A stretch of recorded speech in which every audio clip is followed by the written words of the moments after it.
সিউড়িতে অজানা জন্তুর পায়ের ছাপ, এলাকায় চাঞ্চল্য।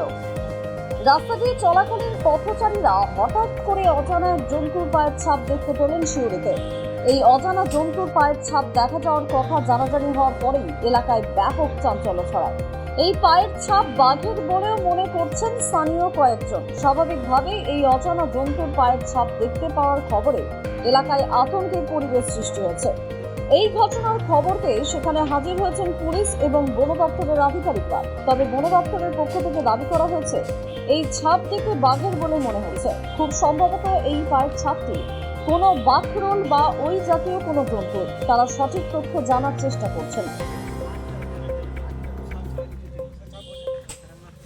এখানে সম্ভবত এটা যা মনে হচ্ছে ফিশিং ক্যাট হতে পারে। ফিশিং ক্যাটের পায়ের ছাপ এই ধরনের মেছো বিড়াল বা ফিশিং ক্যাট যেটা মনে হচ্ছে। এখন দেখি আমরা তদন্ত করে দেখি কি আছে, আমাদের স্টাফও একটু দেখবে খুঁজে কি আছে না আছে, তারপরে আমরা জানাবো। হতে পারে, এখানে আছে জলাশয় আছে, পাশে থাকার জায়গা আছে, হতে পারে।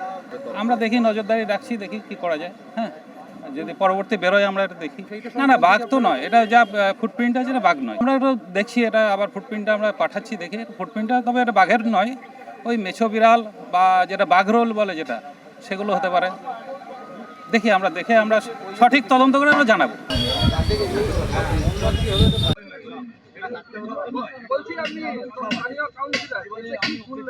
এখানে সকালবেলায় বাঘের মানে পায়ের ছাপ পাওয়া কোনো বড় জন্তু পায়ের ছাপ পাওয়া গেছে। এই এলাকাতে কোনো কুকুর নেই, আর সবাই আতঙ্কে আছে। পায়ের ছাপগুলো দেখে বোঝা যাচ্ছে কোনো বড় জন্তু। সিউড়ি রবীন্দ্রপল্লী রেল পুকুর এখানে লোকেশনটা, সব মানুষ আতঙ্কিত আছে। কোনো বড় জন্তু ফরেস্ট ডিপার্টমেন্টকে জানানো হলো, আইসিকেও জানানো হলো, তারা ফোর্স পাঠাচ্ছে। বড় জন্তু, সবাই আতঙ্কিত আছে। এখানে কোনো কুকুর নেই এলাকাতে, আর রাতের থেকে আর কোনো কুকুর পাওয়া যাচ্ছে না। এখানে কিছু একটা আছে নিশ্চয়ই, কিছু একটা হয়েছে, কিছু একটা বড় পায়ের ছাপ পাওয়া যাচ্ছে ভোরবেলা থেকে। ভোরবেলা দেখা যাচ্ছে পায়েছে, মানে রাতেবেলায় হয়েছে কিছু একটা, রাতে এসেছিল বা কিছু একটা হয়েছে।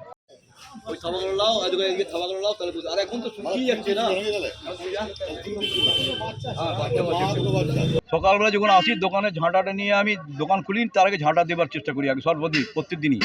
তারপরে দেখছি যে এই থাবাগুলি কিসের আছে, আমার একটু সন্দেহ হয়ে গেল। সন্দেহ হয়ে যাওয়ার পরে আমি অপেক্ষায় থাকলাম, দোকানও খুলিনি, অপেক্ষায় থাকলাম। এখানে টুল ট্যাক্সের লোক থাকে, তাদের ডাকলাম যে হ্যাঁ ভাই, তোমরা এসব কিছু দেখলে জন্তু বন্ধু? বলছে না চাচা, কুকুরগুলো ভ্যাগ করছিল না, পালিয়ে গেলো কুকুরগুলো। এবার পালিয়ে গেলো তো কুকুরগুলো দেখতে পাচ্ছি না। তারপরে ছেলেরা এলো, নেই ওদেরকে বললাম, আরে এটা কিসের ছাপ? এটা কুকুরের ছাপ নয় কিন্তু, এটা তোরা যা বলছিস তোরা এবার দেখ, কোনো চিন্তা ভাবনা করে কী আছে না আছে। তখন এদের জানালো ওপর দপ্তরে সব লোককে, তারা সব আসা যাওয়া করছে বা দেখাশোনা করছে। তো আমরা বক্তব্য একটাই, যে এটা যে দপ্তরের লোক বলে তারা দেখুক, এটা জন্তু বটে, এটা কিন্তু কুকুর মুকুর নয়, এটা সেঙ্গুই নয় বলতে পারি। কারণ ওই পারে, রেলের ওই পারে 25-30 খানা কুকুর ছিল, তারা ওই গরু বা মোষ মরে গেলে ফেলিয়ে দিত শহরের লোকেরা, তো ওই কুকুরগুলো খেত। একটাও কুকুর নেই ওপারে। এই পারেও আমাদের কুকুর 4-5টা আছে, 4-5টা পোষা কুকুর আছে, তারা একটাও দেখতে পাচ্ছি না কুকুরগুলোকে। তার মানে কি, নিশ্চয়ই এটা জন্তু এসছে রাত্রের দিকটায়। এবং সকাল 5টাতে পরিষ্কার ছাপগুলি ছিল, এখন তো শুকিয়ে যাচ্ছে। আর কি করে বোঝাবো আপনাদের? আতঙ্কিত আছেই তো।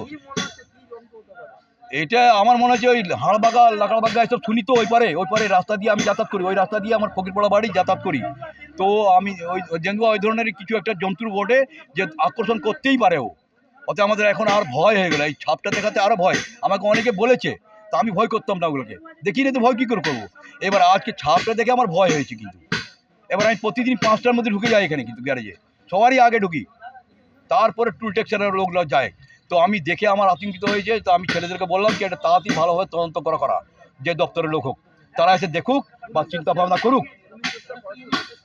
হ্যাঁ, এবার ফরেস্টের লোক তো ভালো বলতে পারবে, তারা তো ভালোই বলতে পারে ফরেস্টের লোক, যে ওটা কিসের বটে, ওরা দেখলেই বলে দেবে। ওতে আমাদের অনুরোধ যে ওই দপ্তরকে জানানো হোক, যে জানিয়ে ওরা এসে দেখুক, দেখে চিন্তা ভাবনা করুক। আর আমরা আগেকার ছবিটা দিতে পারবো, 5টা সকালকার ছবিটা দিতে পারবো, সেটা পরিষ্কার ছবি, বড় বড় থাবা ছবি। দ্য সহজ পাঠ, সহজ কথা, সঠিক তথ্য।